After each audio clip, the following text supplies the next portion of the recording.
National DJ Day, which recognizes the talented folks scratching away at the turntables to take the ordinary and turn it extraordinary. Extraordinary, that's right.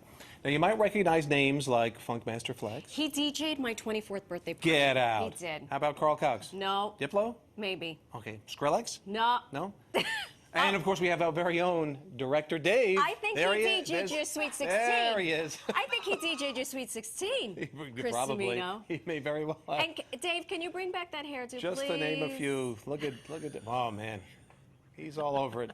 He hurt his wrist, though. He can't Yes, DJ and the anymore. polarity of his hair has changed, Yes. having worked here for so many years, that Exactly. it can't go down anymore.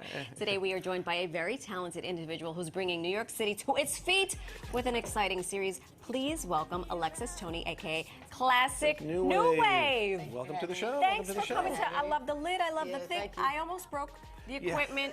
This one's like, can I press these by no? I know. See, now it's purple. That's all right. I can fix it. Thank you. How does one get into DJing? You in particular. Yeah, mine was kind of interesting because I come from, I didn't really come from a creative background, right? When I came up, everybody knew me as like the smart person, right? So, like, I was always doing really good in school. Never really, I loved music. I always wanted to be a musician, but like in my head. So I came up in the church. So I used to always go to church and I would sit directly behind the piano player and the musicians and I would just watch them super intently. But it was just always in my head. And then in college, I started to DJ, but I was just DJing off the laptop, nothing really crazy. But that's kind of where I really started to learn how to crowd control. And then I randomly. So you're still, by the way, you're still a really smart person. Yeah, For for sure. sure. You're still very smart. For sure. But now you are originally from Chattanooga, right? Yeah, Chattanooga, Tennessee, for sure. Did you start working as a DJ in Chattanooga first, or no? No, so that happened when I came to New York. So I came up here for college in 2009, and then the DJ stuff started up here. Back at home, like I can go home now and probably my family, nobody really knows I DJ.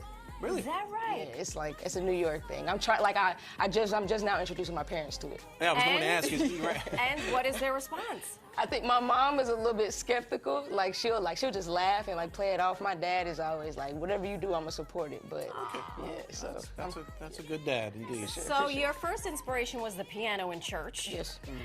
Do you have any DJs now that you, or coming up that you like or that you try to emulate? Inspired you? For sure.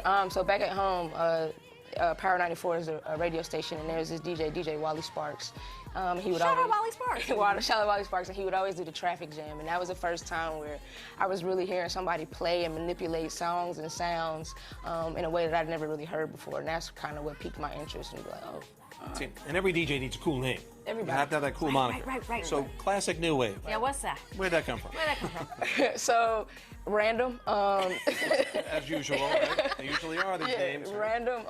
I was about to go, my friend was having a wedding, and the wedding was black tie, and I didn't know anything about black tie. Like, I really just started wearing, like, masculine presenting clothes. I was like, so now you want me to put on a tuxedo? So I was like, I'm gonna switch it up. I'm gonna do New Wave black tie. And I just kept calling it New Wave black tie, and then it just stuck. And then one day I was like, let me just change my Instagram name to Classic New Wave, and then And it's stuck. it stuck. It just stuck. He has a, do you have a DJ name? Cumulo Chris. I'm sorry, so that the folks in back can hear? Cumulo Chris. Cumulo I don't like to brag about it Chris. too much. Cumulo Chris. Excuse My alter me. ego. I love. Well, you know where that's related. Being The I'm a meteorologist, cumulo. right. So. You like the, I get it. Okay. It sounded like a cumulus cloud, so I was trying to There put you two go. and two together. Well, Yeah. my head's always in the clouds. I still have that. Mine too. That's another problem. So you have graduated from the laptop to the turntable. Yeah. What? Equipment. So I'm looking at this and my brainwaves are going like this. Okay. Do DJs really scratch? Doing that scratch give stuff it- still? I'm gonna let me. do. You get in front of your. Let's see how. Yeah. In front of your thing. So what does every good DJ need to do for folks on National DJ Day who maybe want to come up and follow in your footsteps? I think for me, and I think what makes me a really good DJ is my seamless transitions. So, Excuse you. I think any good DJ needs to know how to seamlessly transition from song to song, because anybody can just press play and go from song to song. But Right. what really makes an experience is if you can go seamlessly. It makes it sound like you're listening to the same song for the entire hour. the entire You know hour. what I mean? Instead of just being really abrupt. Unbelievable. So it's almost like one continuous story, if you will, of That's of how I sound. like to look at Yeah. a story. You know, Yeah. I try to tell. Because you don't want to lose Nah, the crowd. You don't want them to go sit down. That's right. But how do you plan going in terms of, is there a different vibe in different clubs, different scenarios, and that's how you make your playlist? So I'm super scientific with my approach. Like I told you, like I'm a logical You're person. still smart. Yeah. So smart. That didn't go That's away. not gonna go away. You know? So like I'm gonna think about like if I'm doing an hour set, to me, okay, that's 30 songs. 30 songs. wow. What can I do with 30 songs? Right. Now she's doing math. You know, We I'm just breaking lost it the down. I'm out.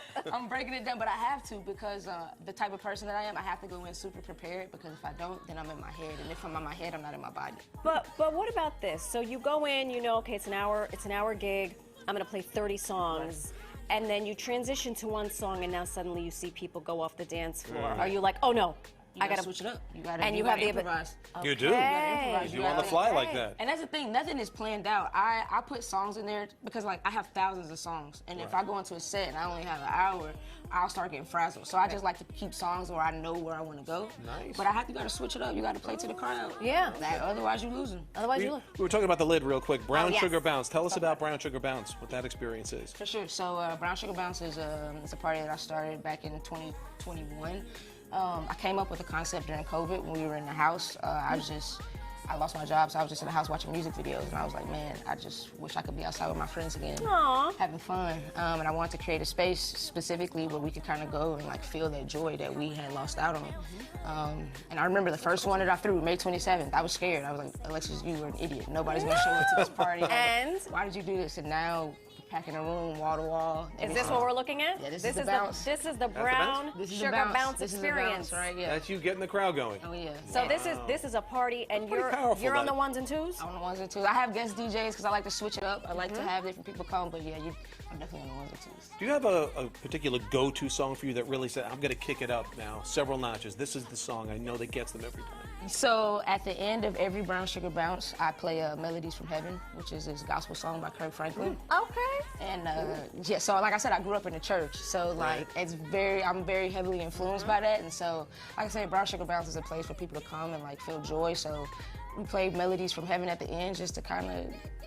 manifest and put blessings over people before y'all go out. And bringing a huge part of I your love it. identity. I like this vibe I'm love feeling just it. right here. Can you That's take? great. Can we go to Brown Sugar Bounce? I need everybody to come to Brown Sugar Bounce, honestly. Okay.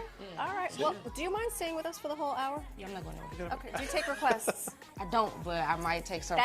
That's the last question any DJ wants. DJs at the booth, request. they see someone coming up with their drink, they're like, oh boy, no requests. Sorry. All right, you can Don't go follow anywhere, Classic New Wave. Alexis on Instagram at Classic New Wave, and be sure to stay up to date on the next Brown Sugar Bounce by following Brown Sugar Bounce on Instagram. She's going to be on the ones and twos. No requests though. No. Well, I think we're in good hands. We're in good hands. We don't need to ruin it with our requests. Exactly.